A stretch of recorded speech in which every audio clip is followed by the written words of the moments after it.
एक तो ये 7th क्वेश्चन है जो कल की क्लास में हुआ था। इसमें प्रूव कराया है कि prove that sum of square of sides of a rhombus is equal to the sum of squares of its diagonals। यानी जैसे ये ABCD डायगोनल हमें गिवन है ना, ये ABCD रोम्बस है जिसके AC और BD डायगोनल है, O पॉइंट पर इंटरसेक्ट करता है।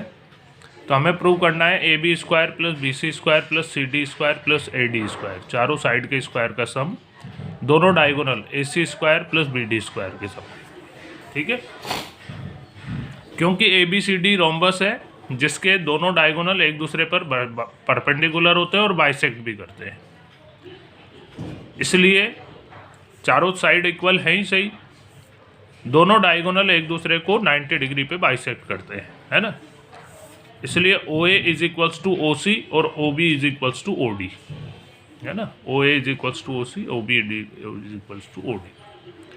अब जैसे triangle AOB right angle triangle है, इसमें पाइथागोरस लगाए, AB square is equals to OA square plus OB square, और OA और OB, OA तो हाफ है AC से और OB हाफ है BD से, तो हाफ AC का स्क्वायर हाफ BD का स्क्वायर, तो इसका स्क्वायर करोगे 1/4 AC square plus 1/4 BD square, जिनमें से 1/4 कॉमन आ रहा है और ये 4 उधर जाके 4AB स्क्वायर हो जाएगा, is equals to AC square plus BD square. तो ये इक्वेशन नंबर 1 हो गई अपनी। अब सिमिलरली ट्राइंगल BOC लोगे तो उसमें BC का स्क्वायर आएगा 4BC square is equals to AC square plus BD square. ऐसे ही COD में आएगा CD square is equals to 4CD square is equals to AC square plus BD square, और ट्राइंगल DOA में 4AD square is equals to AC square plus BD square. अब इन चारों equation को ऐड कर दें, तो चारों इक्वेशन ऐड करने से 4AB square plus 4BC square plus 4CD square plus 4AD, तो 4 कॉमन आ जाएगा इन चारों में से, और इधर भी ऐड होके 4 तो AC स्क्वायर हो रहे हैं और 4 ही BD स्क्वायर हो रहे हैं, है ना। तो 4 इनका भी कॉमन, 4 इनका भी कॉमन, वो 4 कॉमन आके वो आपस में कैंसिल हो जाएगा। तो ये आपका रिजल्ट प्रूव हो जाएगा, AB square plus BC square plus CD square plus AD square equal to AC square plus BD square. ठीक है, अगला सम लिया था 14th, है ना, बाकी बता दिए थे, सबने होमवर्क चेक करा दिया, तुम भी भेज देना homework. In triangle ABC DBC पर एक ऐसा पॉइंट है कि BD की लेंथ CD से 3 टाइम्स है, BD is equals to 3CD। आपसे प्रूव करा रहा है, प्रूव दैट 2AB स्क्वायर, इस AB स्क्वायर का twice is equals to 2AC square plus BC square. ठीक है, तो क्योंकि ये AD BC पर परपेंडिकुलर है इसलिए पाइथागोरस लगेगी, राइट एंगल ट्राइंगल है ना। तो ट्राइंगल ABD में AB square is equals to AD square plus BD square. ठीक है, ऐसे ट्राइंगल ACD में AC square is equals to AD square plus CD square. अब इक्वेशन फर्स्ट में से सेकंड को सब्ट्रैक्ट कर दे ताकि AD स्क्वायर हट जाए, तो AB square minus AC square is equals to AD square plus DB square, ये तो फर्स्ट इक्वेशन का RHS था, माइनस सेकंड इक्वेशन का RHS AD square plus CD square. तो ये माइनस से दोनों माइनस के हो जाएंगे, AD स्क्वायर तो कैंसिल हो जाएगा, BD square minus CD square बचेगा। अब BD क्योंकि 3CD के इक्वल है तो BD की जगह 3CD रख दिया आपने, तो 3CD का स्क्वायर करोगे तो 9CD square minus CD square, तो ये बचा 8CD स्क्वायर। अब बिकॉज BD 3CD के इक्वल है और CD और BD के सम से 3BC बन रहा है, CD plus BD is equals to BC, तो BD की जगह 3CD रखोगे तो ये 4CD हो जाएगी, है ना। तो BC is equals to 4CD या CD is equals to 1/4 BC का 1/4, ये हम इस इक्वेशन 4 में CD की जगह पुट करें 1/4 BC, है ना।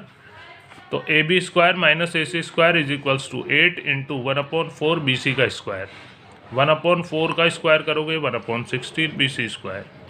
ये 8 2 टाइम्स कैंसिल हो रहा है, 8 2 जा 16, तो ये 1/2 बी सी स्क्वायर बचा है। इस 2 को क्रॉस मल्टीप्लाई में इधर लिया है, 2ab square minus 2ac square is equals to B C square, और 2ac स्क्वायर को उधर ले जाओ तो 2ab square is equals to 2ac square plus B C square.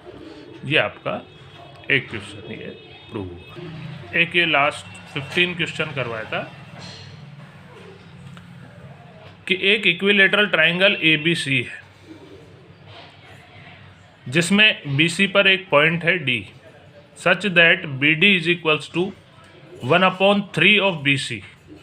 B D 1/3 B C के इक्वल है। अब आपसे ये प्रूव करा रहा है, prove that 9ad square is equals to 7ab square. 9ad square is equals to 7ab square. तो उसके लिए कंस्ट्रक्शन करनी पड़ेगी, क्योंकि अभी राइट एंगल ट्राइंगल है नहीं, इसलिए ए ई इस बी सी पर परपेंडिकुलर ड्रॉ कर दिया हमने। ठीक है, ये तो कंस्ट्रक्शन। अब जैसे तीनों साइड ट्राइंगल क्योंकि इक्विलेटरल है, ए बी बी सी ए सी तीनों इक्वल है, इनको हमने लेंथ मान ली ए है, जैसे है ना, स्मॉल ए लेंथ है। ठीक है, और क्योंकि इक्विलेटरल ट्राइंगल का एल्टीट्यूड परपेंडिकुलर ये बी सी को बाइसेक्ट भी करेगा, इसलिए बी ई की length half of B C हुई। हाफ ऑफ बी सी मतलब a/2, क्योंकि ये ए बी बी सी ए सी तीनों ए मान रखी है हमने। और बी डी की लेंथ उसने खुद ने बता रखी थी 1/3 B C, that is 1/3 B C means a/3। और साथ में एक डी की लेंथ और निकाल लें हम, B E minus B D, D E is equals to B E minus B D. तो बी ई की लेंथ है आपकी a/2 और बी डी की लेंथ है a/3। इन दोनों का एलसीएम ले लो 6, तो 3a माइनस 2a अपॉन 6, तो ये a/6 डी ई की लेंथ आती है ना। अब ट्राइंगल ए डी ई को ले रहे हैं हम, ए डी ई में, ए बी ई में, ए बी ई में by Pythagoras. A B square is equals to A E square plus B E square. और similarly triangle A D E में, ये छोटा सा जो बन रहा है वो भी राइट एंगल ट्राइंगल है, उसका hypotenuse A D square is equals to A E square plus D E square. फिर वही इक्वेशन 4 में से 5 को सब्ट्रैक्ट कर लो ताकि ए ई स्क्वायर सब कट जाए। A B square minus A D square is equals to A E square, दोनों का कैंसिल हो ही जाएगा, B E square minus D E square, है ना, B E square minus D E square. अब बी ई की वैल्यू और डी ई की वैल्यू हमने पहले ही निकाल रखी है। बी ई थी a/2, तो a/2 का स्क्वायर करोगे a²/4, और डी ई की वैल्यू a/6, तो a²/36। ये इन दोनों की वैल्यू रख दी। इनका एलसीएम ले लो, इनको भी, और ए बी की वैल्यू ए डी को तो उधर ले जाओ, इन दोनों को इधर ले आओ, तो a² minus a²/4 plus a²/36 is equals to A D square. इन चारों का, इन तीनों का एलसीएम लोगे 36, तो 36a² माइनस 4 9 जा 9a² प्लस 36 1 जा 36, तो a²। तो ऊपर बच रहा है 36 प्लस 1 37, 37 में से 9 गए तो 28a² अपॉन 36। ये आपस में कैंसिल होके 4 से कैंसिल हो रहे हैं, 4 7 जा 4 9 जा, तो 7a² upon 9 is equals to A D square. तो 7a² upon 9 is equals to A D square. इसका क्रॉस मल्टीप्लाई करें तो 9ad² is equals to 7a², और a क्या थी, तीनों साइडों की लेंथ थी, तो इसमें जो आपको रखनी है वो रखो। तो हमने ए बी में प्रूव करना है तो हमने ए बी रखी, 9ad² is equals to 7ab²। ठीक है ना, ये आपका प्रूफ हो जाता है। एक ये जो लास्ट 17th क्वेश्चन है, ये पाइथागोरस का है। Tick the correct answer and justify. In triangle A B C, A B की लेंथ है 6√3 सेंटीमीटर, ए सी की लेंथ है 12 सेंटीमीटर एंड बी सी की लेंथ है 6 centimetre. Then the angle B is तो देखो हम इन तीनों का स्क्वायर फाइंड करें। ए बी का स्क्वायर हो जाएगा 6 का स्क्वायर 36 और इंटू 3 108। ए सी का स्क्वायर हो जाएगा 12 का स्क्वायर 144 और बी सी का स्क्वायर 6 का स्क्वायर 36। तो बी सी स्क्वायर और ए बी स्क्वायर का सम 108 प्लस 36 वही 144 हो रहा है। तो ये तो A C square is equals to A B square plus B C square हो रहा है। इसका मतलब ये राइट एंगल ट्राइंगल है, पाइथागोरस लग रही है, जिसमें ए सी हाइपोटेनस है और ए सी का अपोजिट एंगल पड़ेगा आपका बी, तो वो हुआ राइट एंगल यानी सी 90 डिग्री, है ना। तो पाइथागोरस की चेकिंग करा रहा था वो, है ना। तो इसका इस चैप्टर का फिर टेस्ट है नेक्स्ट क्लास में, है ना। तो ध्यान रखें वही 5 बजे से टेस्ट होगा नेक्स्ट क्लास में। ये तो अच्छी तरह कंप्लीट करके रख लें। कहाँ से कहाँ तक का था? 6.4 में 6.3 के अंदर दिए थे पिछली बार 8th क्वेश्चन तक। उसके बाद 9 से लेके वो पूरी 6.3 और ये 6.5 पूरी, ठीक है ना। बाकी का बचा हुआ जो टेस्ट है वो अगली नेक्स्ट क्लास में लेंगे।